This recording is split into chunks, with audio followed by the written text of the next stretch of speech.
की बात है और एक पर्टिकुलर टाइम फ्रेम में ये जो अध्ययन है उससे संबंधित है। जब धीरू भाई सेठ इसको लिख रहे हैं तो बहुत ही अच्छे से इसकी शुरुआत होती है। आप उसको ध्यान से सुनेंगे कि हर समस्या संकट नहीं होती, लेकिन अगर समस्याएं लंबे अरसे तक हल ना की जाएं तो वह जमा होकर संकट का रूप ले लेती हैं।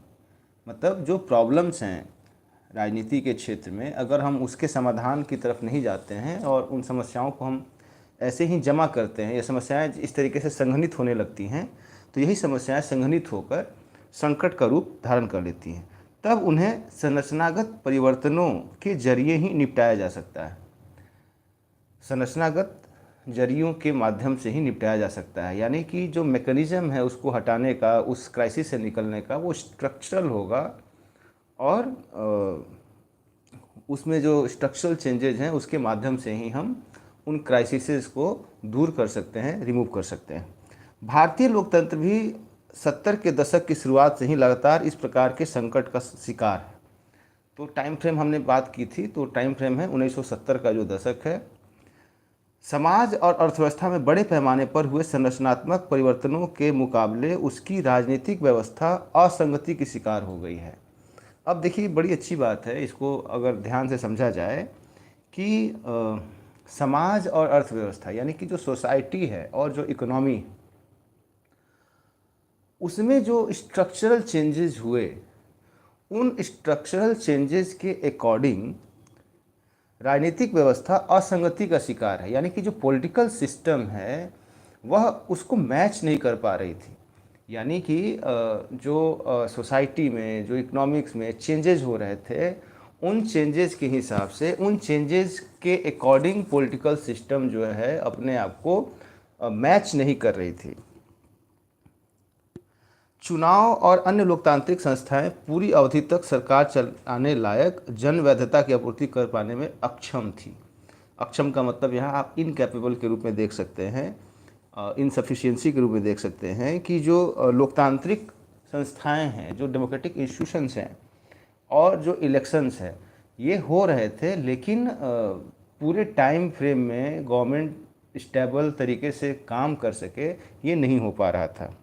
ऐसे विकट हालात में क्या हमारे लोकतंत्र को अपनी दलीय और निर्वाचन प्रणाली से परे जाकर नागरिक समाज की गैर चुनावी और गैर दलीय संरचनाओं के जरिए वैधता की कमी की भरपाई नहीं करनी चाहिए? ये एक प्रश्न उठाते हैं कि अगर ये सिचुएशंस है, इन सारे कंडीशंस में क्या ऐसा नहीं कर सकते हैं हम कि जो सिविल सोसाइटी है और जो मतलब सिविल सोसाइटी क्या होता है, वो चुनाव में पार्टिसिपेट नहीं करते हैं, वो एक दलीय लामबंदी में उनका भूमिका नहीं होती है, तो क्या वहाँ पे जो सरकार है वहाँ पे क्या वैधता को, अपने आप को वहाँ से लेजिटिमाइज नहीं करना चाहिए? ये एक बड़ा ही अच्छा प्रश्न उठाते हैं।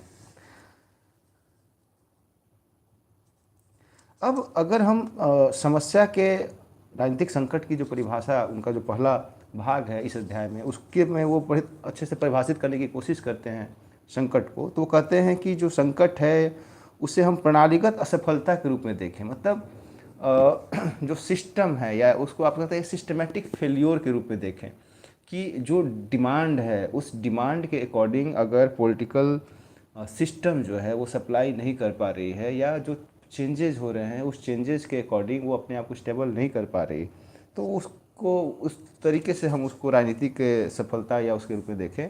और बड़ी अच्छी बात जो है वो कहते हैं कि हमें ऐसे राजनीतिक विश्लेषण की ज़रूरत है। मतलब जो पॉलिटिकल साइंस के लोग हैं या जो पॉलिटिकल इंक्वायरी को एड्रेस कर रहे हैं, जो पॉलिटिकल सिनारियो पे पढ़ रहे हैं, लिख रहे हैं, उनके लिए भी बड़ी अच्छी बात कहते हैं कि हमें ऐसे राजनीतिक विश्लेषण की ज़रूरत है जो तथ्यात्मक रूप से आर्थिक सामाजिक संरचनाओं की अन्योन्याश्रितता को जांच सके। मतलब जो अन्योन्या क्रियाएँ हैं, मतलब इकोनॉमिक और जो सोशल स्ट्रक्चर्स हैं, उनके जो इंटरेक्शंस हैं, उसके जो फैक्ट्स हैं, जब तक हम उसको एड्रेस नहीं कर पाते हैं तब तक कहीं ना कहीं जो पॉलिटिकल अंडरस्टैंडिंग है उसकी एक फेल्योर जो है वो हमें सामने होगी, हमें प्रभावित करेगी।